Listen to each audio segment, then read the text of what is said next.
بسم اللہ الرحمن الرحیم ولا خلوف فم الصائم اطیب عند اللہ من ریح المسک والصیام جنۃ واذا کان یوم صوم احدکم فلا يرفث یومئذ ولا یصخب فان صابه احد او قاتله فلیقل انی امرؤ صائم رواہ البخاری و مسلم۔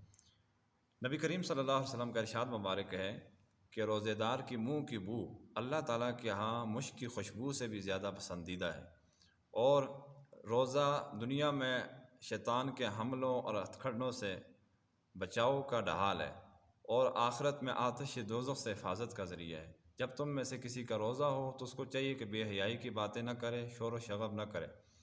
اگر اس سے کوئی بد کلامی کرے، گالم گلوچ کا اختیار کرے اس کے ساتھ، تو اس کو چاہیے کہ وہ کہہ دے کہ میں روزے دار ہوں بھائی۔ بخاری اور مسلم کی یہ روایت ہے۔ یہ حدیث مبارکہ پوری نہیں ہوئی تھی کل، تو اس لیے میں نے یہ باقی ایسا آج آپ حضرات کے سامنے پڑھ دیا۔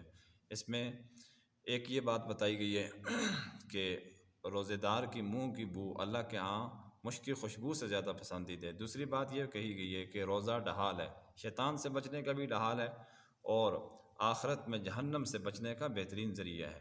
اور آگے فرمایا کہ جو بات بہت ضروری ہے، ہم سب کو سننی چاہیے، کہ روزے کے دوران بے حیائی کی باتیں بھی کوئی مت کرے۔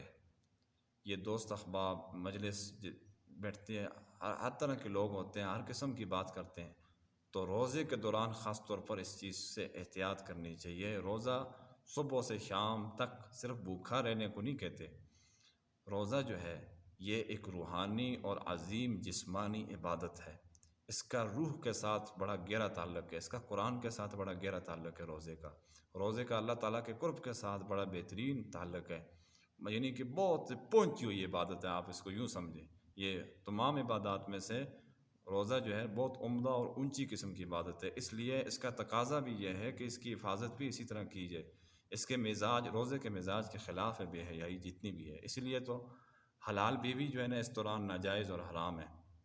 آگے فرمایا کہ کوئی اگر بد کلامی کرنا بھی چاہے تو اس کو جواب نہیں دینا، بس اس جگہ سے ہٹ جانا ہے۔ قرآن کریم بھی ہماری اس سلسلے میں رہنمائی کرتا ہے کہ جہاں پر بدتمیزی، بد کلامی، شور و شغب، اس طرح کا ماحول بنا ہوا ہو یا کوئی مجلس ہو، تو شریف اور سنجیدہ آدمی وہاں سے وَإِذَا مَرُّوا بِاللَّغْوِ مَرُّوا كِرَامًا، شریف آدمی وہاں سے کنارہ کشی اختیار کر جاتا ہے، تو اچھے طریقے سے وہاں سے ہٹ جانا چاہیے اور اپنے روزے کو سنبھالنا چاہیے۔ اللہ تبارک و تعالی ہم سب کو اپنے روزوں کی حفاظت کرنے کی توفیق عطا فرمائے۔ وآخر دعوانا الحمدللہ رب العالمین۔